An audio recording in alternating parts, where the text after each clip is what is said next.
It was October 1983, a cold, misty afternoon in a quiet town in southern Sweden.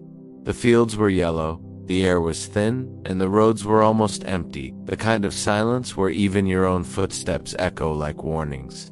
A 27-year-old woman named Agnes Tuffison stepped out of her home for a short walk. She wore a brown coat, carried no bag, and told her family just one thing: "I'll be back soon." But soon turned into forever. That afternoon, the unthinkable happened. Agnes vanished. No scream was heard. No footprints were followed. No struggle was found.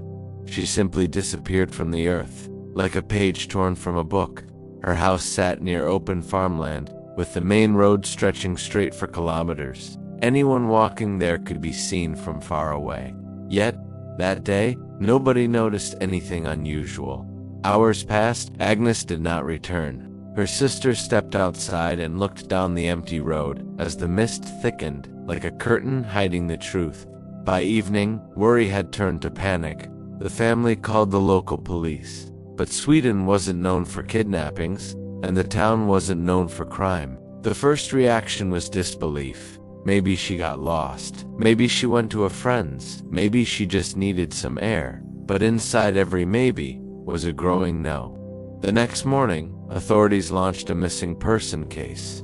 Search dogs were brought in, but even they seemed confused. They sniffed in circles, then just stopped.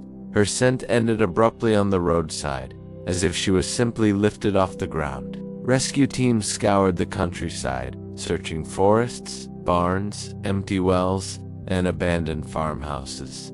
They found nothing, not a single clue. The detectives questioned villagers, shopkeepers, and farmers. Did you see her? No. Did she talk to anyone? Not that we remember. It was as if the town itself was asking. See who? Days turned into weeks, then months. Eventually, the official search slowed. By 1984, the case went cold. The file sat in storage, but cold cases sometimes attract the warmest hunters. A profiler named Detective Lars Myron believed Agnes didn't run away, she was taken, and not randomly. Abductions, he knew, are often committed by someone local, someone calm, someone who believes they are invisible. He reviewed every detail again. Agnes had no known enemies. She was quiet, routine-oriented, and wasn't planning to travel or make any big changes. But one small detail stood out.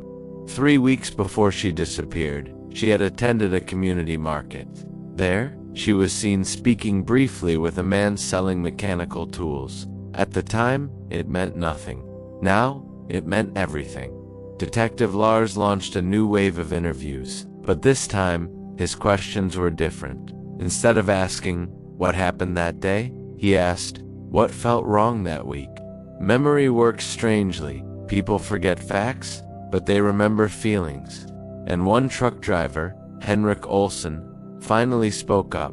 "I remember the road that day," he said. "I drove past around 4 in the afternoon. There was a man standing beside a parked green car. He looked too still, like he was waiting, not just resting." Detective Lars froze.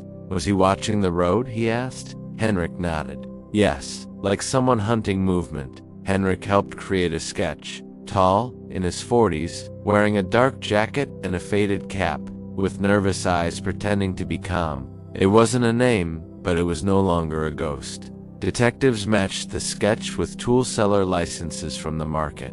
One name came up, Eric Vanishing. He was a local mechanic who lived alone near the northern woods.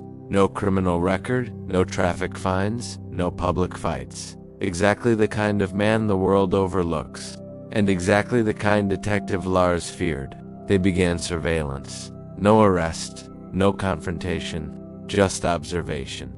For weeks, Eric followed his routine. Woke at 6, worked in his garage, bought groceries quietly, and avoided eye contact. He never joked, never smiled. But detectives noticed one strange habit. Every Friday night, he drove into the deep woods and returned before dawn. And another thing, he always carried a shovel in his trunk. For gardening, he'd once told a neighbor. But gardening never happens at 3 in the morning. On March 12, 1985, detectives decided to follow him. 2 unmarked cars. No sirens, just shadows following shadows. He left at 11, headlights low, and took back roads only locals know, entering a Forest Service road closed for the winter. The cars stopped, and officers continued on foot. They watched Eric get out, pull out the shovel, and walk to an isolated clearing. An officer radioed softly, "He's digging." After 40 minutes, Eric stopped and kneeled. He didn't pull something out of the ground. He placed something and his hand lingered on the earth like a man leaving flowers at a grave. Detective Lars whispered, "Move." They arrested him without resistance. No running, no shouting, just a defeated inhale, as if he always knew this day would come. The next morning, forensic teams excavated the clearing. They found fabric matching Agnes's coat, a broken watch stopped at 4:07 p.m., and finally, human remains. After 2 years of silence, the earth finally spoke her name again. In a small interview room, Eric Vengard confessed without emotion. "She seemed lonely," he said. "I thought nobody would look too hard." He explained that his crime wasn't about anger or greed, but a twisted obsession with ownership. His plan was horrifyingly simple: watch her routine, stop her on an empty road, offer help, and when unseen, take control and bury her deep enough for nature to erase the rest. He said something else that detectives still remember. "I didn't think I was smart. I thought everyone else was asleep." But the investigators hadn't been asleep. The case was solved because a witness remembered a feeling, surveillance trusted patterns over appearances, and forensic science evolved. Detective Lars later said, "A crime without clues is not the perfect crime. It's just a crime we haven't stared at long enough." Agnes finally returned home not alive, but found, known, and remembered.